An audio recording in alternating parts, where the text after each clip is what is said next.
Hello বন্ধুরা, welcome to only sports video. এই ভিডিওতে ইন্ডিয়ান ফুটবলের বেশ কিছু ট্রান্সফার আপডেট রয়েছে, যেরকম মোহনবাগান নিয়ে আপডেট রয়েছে এবং তার পাশাপাশি ইন্ডিয়ান ফুটবল ন্যাশনাল টিম নিয়ে আপডেট রয়েছে। তো ভিডিওটি সবাই শেষ পর্যন্ত দেখতে থাকো, আর চ্যানেলে নতুন হয়ে থাকলে চ্যানেলটি সাবস্ক্রাইব করে পাশে থাকা বেল আইকনটি অন করে পাশে থাকো।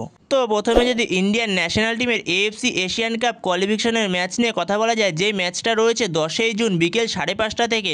তো সেই ম্যাচের জন্য ইন্ডিয়ান ন্যাশনাল টিমের কোচ মোলোনো মার্কুয়েস রোকা সে তার টিম নিয়ে পুরোপুরি অনুশীলনে নেমে পড়েছে, যেখানে তারা কলকাতাতে অনুশীলন করছে। শুধুমাত্র দুটো প্লেয়ার যোগ দেয়নি এখনও পর্যন্ত, আশিক কুনিয়ান আর রাহুল বেকে।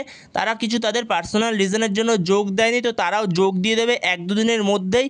যেখানে ইন্ডিয়া এএফসি এশিয়ান কাপের ম্যাচ খেলতে যাবে 10 তারিখ হংকংয়ের সঙ্গে। তো তার আগে 4 তারিখ তারা একটা ফ্রেন্ডলি ম্যাচ খেলবে থাইল্যান্ডের সঙ্গে।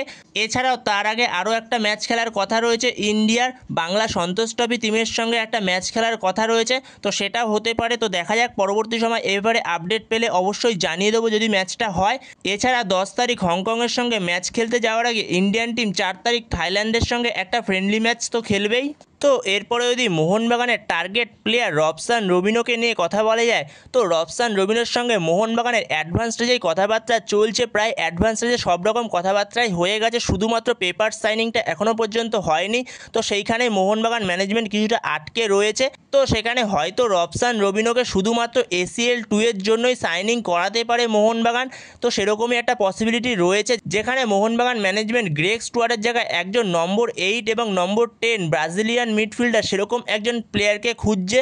তো তার সঙ্গে নাকি কথাবার্তাও চলছে, কিন্তু সেই প্লেয়ারটার নাম এখনও পর্যন্ত শোনা যায়নি।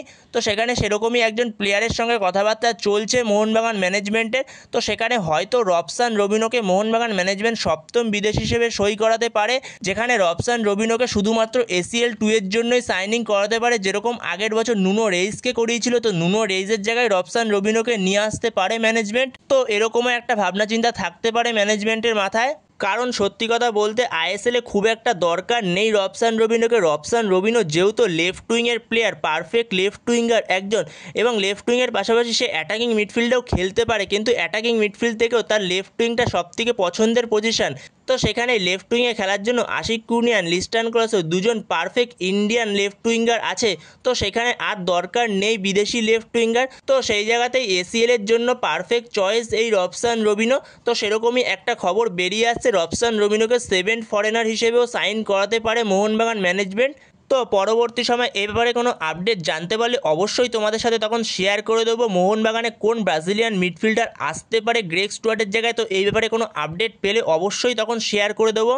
তো এরপরের আপডেটটি হচ্ছে মোহাম্মদ উবেশকে নিয়ে, যার বয়স হচ্ছে 26 বছর, ভারতীয় লেফট ব্যাক, যার মার্কেট ভ্যালু 1 কোটি টাকা।